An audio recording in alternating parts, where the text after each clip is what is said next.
हरि शरणम, हरि शरणम, हरि शरणम।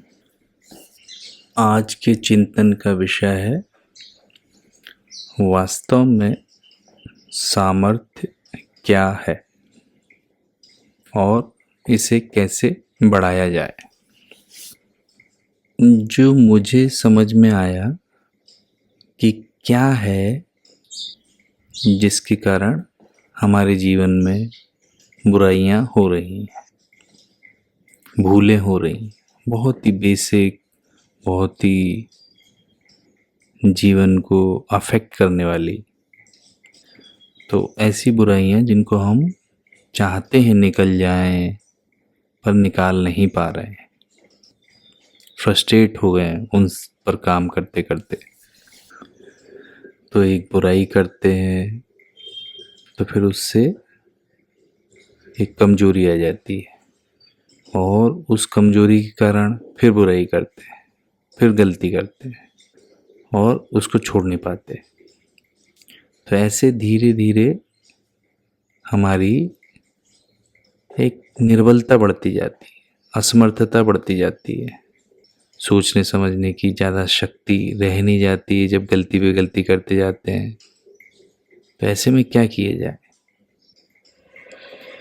तो ऐसे में क्या किया जाए ये विचारने के लिए भी थोड़ा ताकत चाहिए कि ठीक से स्पष्टता से हम विचार कर पाए और जो विचार करके निर्णय आए उस निर्णय पे हम टिक जाएं या उसके हिसाब से एक्शन लें या ध्यान दें या एक्शन ना लें। कुछ कंट्रोल करने की बात है, मान लो, उसके लिए भी तो ताकत चाहिए, मानसिक ताकत, अंदरूनी ताकत। तो इस अंदरूनी ताकत को ही हम सामर्थ्य कहते हैं। और इस ताकत के बिना सत्संग यानी कि अपने को सामने रखकर विचार करना, अपने मन उतनी देर के लिए अवेलेबल होना और थोड़ा निष्पक्ष भाव से, ओपन माइंड से, वो भी बड़ा मुश्किल है। तो सत्संग से हम एक्चुअली कोशिश क्या कर रहे हैं कि जो जिंदगी में चाहते नहीं हैं वैसे तत्व उत्पन्न हो गए हैं, जैसे कि स्ट्रेस है, तनाव है, खींचातानी है, मन में कुछ ना कुछ लगा रहता है, एक फॉग सा कन्फ्यूजन कि ये करूं कि वो करूं, यहाँ रहूं कि जगह चेंज करूं, ऑस्ट्रेलिया ठीक है कि फ्रांस ठीक है कि इंडिया ठीक है, ये वाला जॉब ठीक है कि वो वाला जॉब ठीक है। तो कहीं ना कहीं कुछ ना कुछ आंतरिक द्वंद्व, कन्फ्यूजन बने ही रहते हैं। ये सब क्या है कि जैसे हमने पहले भी अच्छे से विचार किया सत्संग के ऊपर कि सत्संग है क्या, तो वो विचार करने के लिए भी थोड़ी ताकत चाहिए, एक स्पेस क्लियर होना चाहिए और उसके हिसाब से कुछ निर्णय आए उस पर एक्ट करने की भी हिम्मत चाहिए, ताकत चाहिए। तो ताकत कहाँ से आए और करना है हमें। समस्या समझ में आ रही है क्या है? समस्या क्या है कि एनालाइज करने पे कि सत्संग के द्वारा हम जो एक रूट कॉज एनालिसिस करते हैं कि मेन कारण क्या है हमारे दुख का, हमारे अंदर जो दोष बढ़ गए हैं, मतलब ऐसी बुराइयां जो हम जानते हैं कि बुराई है पर दूर नहीं कर पा रहे हैं, दुर्बलता आ गई है। तो सत्संग की सिंपल डेफिनेशन क्या हमने अभी तक समझी? जाने हुए असत्य का त्याग। असत्य क्या? दुख, दोष, दुर्बलता। दुख पर तो हमने डिटेल में पहले बात ही की कि दुख एक लार्ज कैटेगरी वर्ड है, उसमें सब आ गया। भय, चिंता, घबराहट, एंजाइटी, द्वेष, बहुत सी चीजें आ गई। तो दोष क्या है? तो दोष मतलब जैसे जो बुराई के रूप में जनरली हम देखते हैं, जैसे द्वेष एक बुराई हो गई है ना, और बुराई का प्रभाव जैसे स्ट्रेस हो गया या चिड़चिड़ापन हो गया, तो दुख क्या हो गया, एक टाइप से बुराई का प्रभाव, बुराई का असर, बुराई का इफेक्ट। और जैसे राग क्या हो गया, द्वेष क्या हो गया, आसक्ति क्या हो गई, कहीं से चिपकाव, कोई चीज़ अच्छी लग गई उसको जोर से पकड़ लेना, ये हमारी बुराई हो गई, गलती हो गई, ये दोष हो गया। दुर्बलता क्या हो गई, तीन चीज़ें कही ना असत में, दुख, दोष, दुर्बलता। तो दुर्बलता क्या हो गई, जिस वजह से हम कस के पकड़ लेते हैं, क्योंकि हम कमज़ोर हैं, हम नहीं चाहते कि ये चीज़ जाए, हम समझ भी नहीं पा रहे हैं, इस वक्त समझने की स्थिति में नहीं है कि ये चीज़ हमारे पास साथ रह नहीं सकती, पर जोर से पकड़ लिया। जैसे कमज़ोर बच्चा घबराया वो बच्चा कस के पकड़ लेता है ना, तो ऐसी जो पकड़ है, तो ये कमजोरी का सूचक है, दुर्बलता का सूचक है। तो हम सत्संग के थ्रू क्या कोशिश कर रहे हैं, दुख, दोष, दुर्बलता को जानने का प्रयास कर रहे हैं कि इनके मूल में क्या है, कौन सी ऐसी बुराई है। क्योंकि हमें संतों की कृपा से या संतवाणी से ये पता चला कि जो बुराई है उसको जानने में डरना नहीं चाहिए, घबराना नहीं चाहिए, गिल्टी नहीं फील करना चाहिए। क्यों? क्योंकि बुराई को जैसे जैसे जानेंगे, अच्छे से जानेंगे, तो असत को जानने में असत के नाश का सामर्थ्य छुपा है। मतलब बुराई को जानने मात्र से बुराई के त्याग की सामर्थ्य आ जाती है, बुराई छूट जाती है। तो हमारा मूल पुरुषार्थ क्या हुआ, दोष को जानने का प्रयत्न करना। इसीलिए आत्मनिरीक्षण को ही काफ़ी मुख्य उपाय माना गया सत्संग का, चाहे हम उसे अकेले में करें, चाहे ग्रुप में करें, चाहे मूक सत्संग के थ्रू शांत होकर नॉन पार्टिसिपेशन से, रिलैक्सनेस से, अंदर से प्रकृति की द्वारा सफाई होने दें। तो आज हम मुख्य रूप से जो ये दुर्बलता है, जिसकी वजह से ना तो हम कई बार सत्संग की तरफ प्रेरित हो पाते हैं, ना एक आश जगती है कि इससे कुछ होगा, एक निराशा बैठ गई है कई बार फेल होके, और ये जो और निराशा में, फ्रस्ट्रेशन में या कमजोरी में है, हम गलतियां करते चले जाते हैं, जिससे और दुर्बलता बढ़ती जाती है। तो उससे और पकड़ मजबूत होती जाती है, और उस पकड़ मजबूत होने के कारण उन बहती हुई चीज़ों को, उन बदलती हुई अवस्थाओं को, उन चाहे धोखा दे रहे हो लोग बाग पर उनको पकड़े रहने में जो अकेलेपन का भय है, पर हम लोगों का साथ ही चाहते हैं, चाहे वो हमारे लिए सही हो नहीं हो। ये जो अंदर से कमजोरी है, गुलामी है, डिपेंडेंसी है, ये सब दुर्बलता का सूचक है। और क्या होता है, ये जो कमजोरी बढ़ रही है कि जो जानते हैं सही है हम कर नहीं पा रहे, और जो जानते हैं गलत है उसे छोड़ नहीं पा रहे, क्योंकि हमारे पैरों में ताकत नहीं है। तो कई बार जैसे सुख की सिचुएशन आई, उसने हमें बेवकूफ़ बनाया, फिसल गए उसमें, उसके प्रलोभन में। कई बार दुखद परिस्थिति आई प्रारब्ध में या किसी भी वजह से, तो उसमें घसीटे जा रहे हैं, भय के संस्कार बहुत मजबूत हो गए। अब अगला वाला दुख आए उसके लिए पहले से ही डर रहे हैं, अभी दुख नहीं है उसके लिए पहले से डर रहे हैं। तो दुख तो चला गया, लेकिन दुख एक भय का संस्कार छोड़ गया। सुख तो चला गया, कुछ अच्छा लगा थोड़ी देर के लिए, लेकिन प्रलोभन रहा, घसीटे रहे, तो अगले सुख का इंतजार हो रहा है।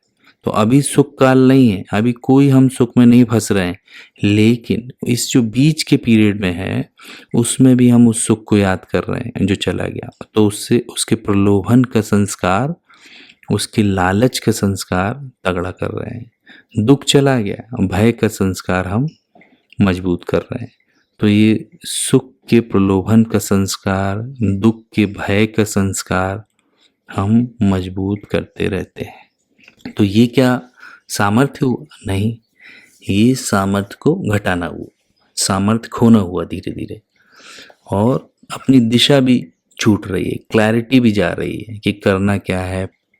इसी को ही दुर्बलता कहते हैं कि बुराई, दोष, न छोड़ पाना, जानते हुए इससे कुछ भी फायदा नहीं हो रहा है, घाटे के सिवा कुछ नहीं हो रहा है। ये जो दुख का भय है, क्या ये हमें दुख से बचा सकता है? ये सुख का प्रलोभन है, क्या ये हमारे जीवन में सुख को टिका सकता है? नहीं। तो सुख का प्रलोभन और दुख का भय तो जाना हुआ असत हुआ हमारा, और लेकिन उसको भी नहीं छोड़ पा रहा है। हम नहीं कह रहे कि हम सुखद परिस्थिति छोड़ दें, कि कोई खाना बढ़िया लग रहा है, अच्छा लग रहा है, उसे खाए नहीं, ऐसी बात नहीं। पर ऐसा ही मिलता रहे, ऐसा आग्रह, या ऐसा ना मिला तो मूड खराब हो गया, ये किस वजह से हो रहा है? ये तो सुख के प्रलोभन की वजह से हो रहा है ना, कि उसमें जो हमारी बुद्धि उलझ गई, वैसा ही चाहने लगी। तो ये जो क्रेविंग के संस्कार डेवलप होता है, ये वाला तो सिवाय हमारे जिंदगी में स्ट्रेस और गुलामी के कुछ नहीं ला रहा है, और ये गुलामी गुलामी लग भी नहीं रही है। तो पराधीनता होते हुए भी पराधीनता को पराधीनता न जानना भी तो एक हमारी भूल हुई। तो ऐसी जो सूक्ष्म भूलें हैं, ये होती रहती हैं, पता भी चलता रहता है, उसको एक्सेप्ट भी कर लेते हैं और नज़रअंदाज करते रहते हैं। ये सब क्यों हो रहा है? सामर्थ्य नहीं है, उससे भिड़ने का सामर्थ्य नहीं है, उसको फेस करने का सामर्थ्य नहीं, उसको ऑब्जर्व नहीं कर सकते, उसको स्वीकार करना ही नहीं चाहते, क्योंकि हमें लगता है कि ये हमारे बस की बात नहीं। तो जो भी जैसे सुख सुविधा आराम के प्रलोभन में नहीं बच पा रहे हैं, उसकी वजह से हमें जो एक्शन लेना है नहीं ले पा रहा है, जो चीज़ छोड़ना चाहिए नहीं छोड़ पा रहा है, और उसमें फिसलते रहते हैं। तो जो न छोड़ पाना है, न लेट गो कर पाना है, यही सामर्थ्य की कमी है। यही वास्तविक सामर्थ्य है कि हम ये ताकत जुटा लें कि जो चीज़ छोड़ना चाहें छोड़ सकें।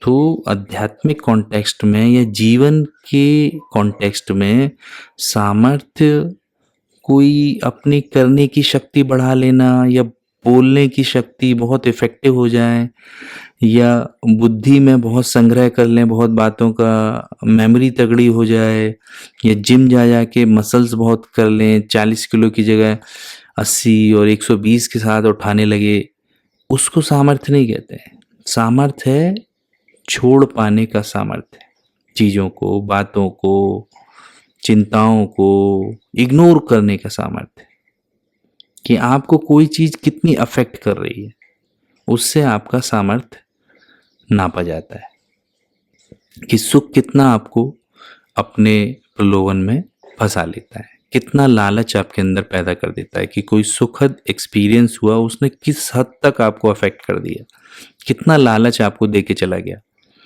कोई दुख आया तो उस दुख से कितने दब गए, कितने भयभीत हो गए आगे के लिए। तो न छोड़ पाना, न लेट गो कर पाना, और अपनी पकड़ ढीली न कर पाना, ये सब हमारे असामर्थ्य की कॉन्टेक्स्ट में है। और ये किसी डाइट चेंज या अभ्यास या एक्सरसाइज इन सब पे डिपेंड नहीं करता है। ये किस पे डिपेंड करता है? छोड़ने के कैपेबिलिटी पे, कि हम कितना सरेंडर कर सकते हैं, कितना चीज़ें जो हो रही हैं और जिन्हें देख सकें ठीक से, हमें दृष्टि प्राप्त हो कि ये चीज़ हमारे हाथ में नहीं है। तो एक तो वो देखें, उस पर डिपेंड करता है, साफ साफ देख सकें, निशंक होकर देख सकें, तो उससे एक आती है। और जितना हम छोड़ सकते हैं चीज़ों को, पकड़ते नहीं हैं, कंट्रोल नहीं करते, इन दो टेंडेंसीज पे, कि साफ साफ देखना, समझना और छोड़ पाने का सामर्थ्य, इन दो बातों पे डिपेंड करता है कि हमारा सामर्थ्य कैसे कैसे बढ़ता है। कि जो हम कंट्रोल ही नहीं कर सकते, जो हमारे कंट्रोल में नहीं है, तो उसको पकड़ने का, उसको कंट्रोल करने का, उसको ग्रास्प करने का जो टेंडेंसी है, उसको रिलैक्स कर देना। तो एक तरह से देखा जाए तो रिलैक्स होना कोई साधारण बात नहीं है। आपको लगेगा कि ये तो इसमें क्या है, कुछ भी नहीं कर रहे, पर रिलैक्स होना, सामर्थ्यशाली व्यक्ति रिलैक्स हो सकता है। Non doing, non thinking awareness जो है ना, वो ही ज़्यादा हमें अंदर के स्रोत की तरफ जहाँ अनंत सामर्थ्य है, अनंत रस है, उस तरफ ले जा सकता है। और जो क्रिया है या जो भयपूर्वक, प्रलोभन पूर्वक क्रिया में लगना, अभ्यास में लगना, ये हमें असली वास्तविक सामर्थ्य से दूर कर देता है। तो इस पर और चिंतन करेंगे, पर ये सब इसलिए मैं बता रहा हूँ कि अलग अलग एंगल से कि मूक सत्संग को आप हल्के में न ले लें। मूक सत्संग बहुत ही कारगर उपाय है, और मूक सत्संग कर पाना, रिलैक्स हो पाना, कुछ भी न सोचना, ये छोटी बात नहीं है। तो इसलिए उसके लिए थोड़ा थोड़ा थोड़ा समय हम निकालते जाएं और उसे जीवन में उतारते जाएं। जो जो हमने सुना है, समझा है, और उसको जितना जितना उतारेंगे थोड़ा हमें सामर्थ्य भी आएगा और सोचने समझने की स्पष्टता भी मिलेगी, स्पेस भी मिलेगा और ताकत भी मिलेगी। क्योंकि जितनी ताकत है वो न करने में है, रिलैक्स होने में है। करने से नहीं आती, करने से तो खर्च होती है। तो सही करना आना चाहिए, किस एटीट्यूड से करना है वो भी ज़रूरी है संसार में। लेकिन अब ये सेवा आदि ये सब भी तो करने के अंतर्गत ही है, लेकिन यहाँ इंटेंशन अलग है। तो कर्तव्य की बात हो गई, जो आवश्यक कार्य है करना ही है, या सेवा हो गई, ये सब तो ठीक है। लेकिन इसके अलावा जितना भी हम और जो काम कर रहे हैं सुख के लिए, और प्रलोभन में आके या डर के मारे संग्रह में लगे हैं, होड़ में लगे हैं और इकट्ठा करते जा रहे हैं, तो ये सब हमारे सामर्थ्य को धीरे धीरे कम ही करता रहता है। क्लोज करने से पहले मैं यही कहूँगा कि मूक सत्संग एक ऐसी चीज़ है जो थोड़ा थोड़ा भी अभ्यास करते रहें। ज़्यादा इकट्ठा समय नहीं है तो कभी 1 मिनट, कभी 2 मिनट, दिन में कई कई बार रिलैक्स हो, ब्रेक लें और उसमें कुछ ना करें, कोई प्रयास ना करें, निश्चिंत रहें, छोड़ दें, थोड़ा हाथ ढीला कर दें, बॉडी में जो टाइटनेस, टेंशन है उसे डिसॉल्व कर दें, और सुबह उठने के बाद 5-7 मिनट, 3 मिनट, जितना फुर्सत हो उतना करें ही। और कभी शेड्यूल करके 15-15 मिनट सुबह शाम करने लगे तो बहुत बढ़िया।